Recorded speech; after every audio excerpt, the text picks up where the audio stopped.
एक बार की बात है, जंगल में बहुत तेज हवा चल रही थी। तेज हवा से बचने के लिए एक सियार पेड़ के नीचे खड़ा था और तभी उस पेड़ की भारी शाखा आकर गिर गई। सियार के सिर में गहरी चोट लगी और वो डरकर अपनी मांद की ओर भाग गया। उस चोट का असर कई दिनों तक रहा और शिकार पर नहीं जा सका। खाना ना मिलने से सियार दिन प्रतिदिन कमज़ोर होता जा रहा था। एक दिन उसे बहुत तेज भूख लगी थी और उसे अचानक एक हिरन दिखाई दिया। सियार उसका शिकार करने के लिए बहुत दूर तक हिरन के पीछे दौड़ा, लेकिन वह बहुत जल्दी थक गया और हिरन को नहीं मार पाया। सियार पूरे दिन भूखा प्यासा जंगल में भटकता रहा, लेकिन उसे कोई मरा जानवर भी नहीं मिला जिससे वह अपना पेट भर सके।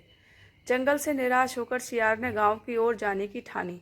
सियार को उम्मीद थी कि गांव में उसे कोई बकरी या मुर्गी का बच्चा मिल जाएगा जिसे खाकर वह अपनी रात काट लेगा। गांव में सियार अपना शिकार ढूंढ रहा था, लेकिन तभी उसकी नज़र कुत्तों के झुंड पर पड़ी जो उसकी ओर आ रहे थे। सियार को कुछ समझ में नहीं आया और वो धोबियों की बस्ती की ओर दौड़ने लगा।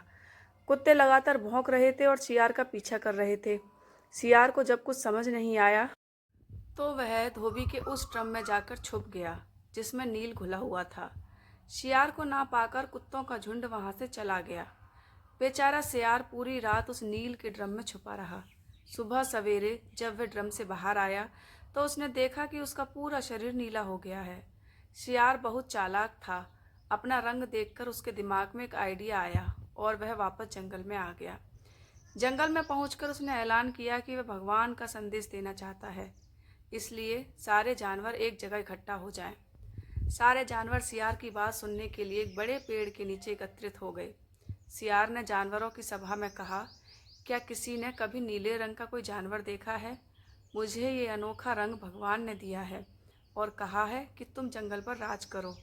भगवान ने मुझसे कहा है कि जंगल के जानवरों का मार्गदर्शन करने की जिम्मेदारी तुम्हारी है। सभी जानवर सियार की बात मान गए। सब एक स्वर में बोले, कहिए महाराज, क्या आदेश है? सियार ने कहा, सारे सियार जंगल से चले जाएं, क्योंकि भगवान ने कहा है कि सियारों की वजह से इस जंगल पर बहुत बड़ी आपदा आने वाली है। नीले सियार की बात को भगवान का आदेश मानकर सारे जानवर जंगल के सियारों को जंगल से बाहर खदेड़ आए। ऐसा नीले सियार ने इसीलिए किया क्योंकि अगर जंगल में रहते तो उसकी पोल खुल सकती थी। अब नीला सियार जंगल का राजा बन चुका था।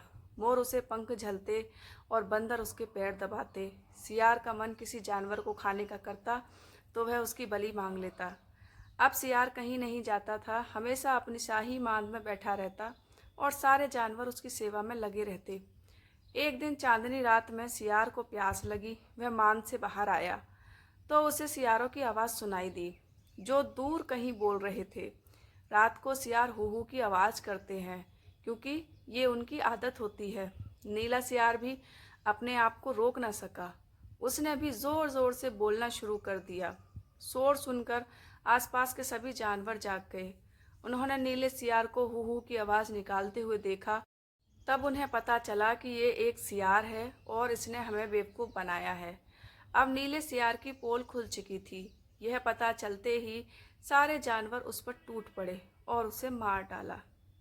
कहानी से सीख, हमें कभी झूठ नहीं बोलना चाहिए। एक ना एक दिन पोल खुल जाती है। किसी को भी ज़्यादा दिनों तक बेवकूफ़ नहीं बनाया जा सकता है।